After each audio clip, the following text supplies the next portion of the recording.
நீங்க ஒரு கோடராகவோ, டெவலப்பராகவோ, software இன்ஜினியராகவோ, டெஸ்டராகவோ, functional கன்சல்டன்ட்டாகவோ, மேனேஜராகவோ எதுவாக இருந்தாலும், ஏஐ உங்களுடைய சாஃப்ட்வேர் லைஃப்பை கண்டிப்பா இம்பேக்ட் பண்ண போது.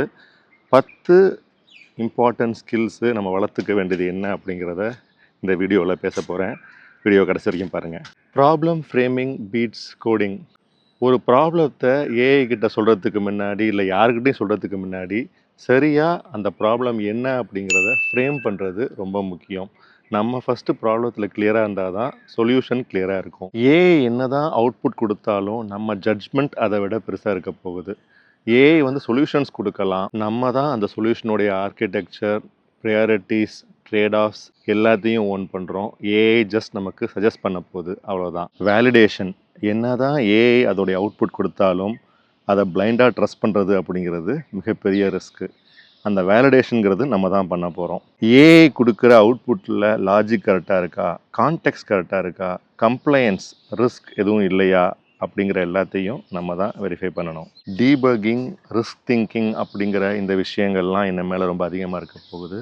ஏஐ அவுட்புட்டை கொடுத்துரும், அதை டீபக் பண்ணி சரியாக இருக்கா, குவாலிட்டி சரியாக இருக்கா, எதுவும் ரிஸ்க் இல்லையா அப்படிங்கிற அந்த விஷயங்கள் இனிமேல் ப்ரையாரிட்டைஸ் பண்ணப்படணும். ஏஐயை யூஸ் பண்ண போகிறதும் இனிமேல் ஒரு ஸ்கில்லாக போகுது. AI collaboration is going to be a skill.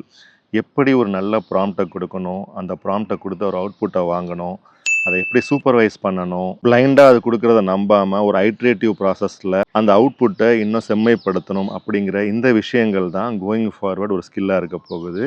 AI use பண்ணி எப்படி பெட்டர் ஆகணும் அப்படிங்கிறத ஒரு ஸ்கில்லாக நம்ம வளர்த்துக்கணும். என்ன தான் ஏஐ வந்தாலும் சிஸ்டம் திங்கிங் அப்படின்னு சொல்லப்படுற ஒரு எண்ட் டு எண்ட் ப்ராசஸை பற்றியான அந்த ஸ்கில்ஸு, அந்த எண்ட் டு எண்ட் ப்ராசஸ் ஃப்ளோஸு அதெல்லாம் மாற போகிறது கிடையாது. ஏஐங்கிறது ஒரு ஸ்பெசிஃபிக்கான ஒரு சொல்யூஷனை கொடுக்கலாம். பட் அந்த டிசைன், அந்த எண்ட் டு எண்ட் ஃப்ளோ, அந்த சிஸ்டம் திங்கிங், டிசைன் திங்கிங் அப்படிங்கிறது உண்மையிலேயே ஹெல்ப்ஃபுல்லாக இருக்க போகுது. Communication is going to be a very big skill. ஒரு காம்ப்ளெக்ஸான விஷயத்தை சிம்பிளாக உங்களோட கிளைண்ட்ஸுக்கு, ஸ்டேக் ஹோல்டர்ஸுக்கு, கஸ்டமர்ஸுக்கு எக்ஸ்பிளைன் பண்ணுறது ரொம்ப முக்கியமாக இருக்க போகுது. ஏஐ உங்களுக்கு சொல்யூஷன் கொடுக்கலாம், கோட் அடித்து கொடுக்கலாம். ஆனால் என்ன செய்கிறோம், என்ன செஞ்சுக்கிட்டு இருக்கிறோம், இது எப்படி ஒர்க் ஆக போகுது அப்படிங்கிற ஒரு காம்ப்ளெக்ஸான விஷயத்தை எவ்வளோ சிம்பிளால் உங்களால் எக்ஸ்பிளைன் பண்ண முடியுதோ அது உங்களுடைய மிகப்பெரிய ஸ்கில்லாக இருக்க போகுது. கோயிங் ஃபார்வர்ட் நீங்கள் மணிக்கணக்கில் உட்காந்து வேலை பார்க்குறீங்க, நிறைய எஃபர்ட் போடுறீங்க அப்படிங்கிறதெல்லாம் ஒரு வேல்யூபிளான விஷயமாகவே இருக்காது. It is going to be outcome based, not effort based. நீங்கள் போடுற எஃபர்ட்னால என்ன அவுட்கம் வருது அப்படிங்கிறது தான், என்ன இம்பேக்ட் நீங்கள் க்ரியேட் பண்ண போகிறீங்க அப்படிங்கிறது தான் இந்த மேலே பேசு பொருளாக இருக்க போகுது. Context beats best practice. என்ன தான் தியரியில் இதெல்லாம் நல்லா ஒர்க் ஆகும் அப்படிலாம் நம்ம சொன்னாலுமே ப்ராக்டிஸில் ப்ராக்டிக்கலாக அது எப்படி ஒர்க் ஆக போகுது அப்படிங்கிறது ரொம்ப முக்கியம்.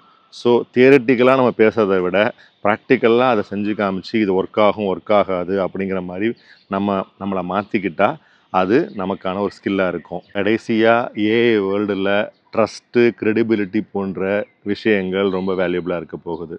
நம்ம என்ன தான் சொல்யூஷன் கொடுத்தாலும், என்ன தான் கோடிங் ஏஐ கொடுத்தாலும், trust factors, credibility factors are more important. உங்களுடைய credibility, காமான கிளியர் ஜட்ஜ்மெண்ட் இதையெல்லாம் ஏஐயால் ரீப்ளேஸ் பண்ண முடியாது. So become a more soft skill oriented. உங்களுடைய ஸ்கில்ஸை இந்த ஏரியாஸில் இம்ப்ரூவ் பண்ணிக்கிங்க. Hope this video is useful. உங்கள் ஒர்க் லைஃப்பில் ஏஐ உங்களுக்கு என்ன மாதிரி ஹெல்ப் பண்ணுது, எந்த அளவுக்கு இம்பேக்ட் பண்ணுது, என்னென்ன டூல்ஸ் யூஸ் பண்ணுறீங்க அப்படிங்கிறத கமெண்ட்டில் சொல்லுங்கள்.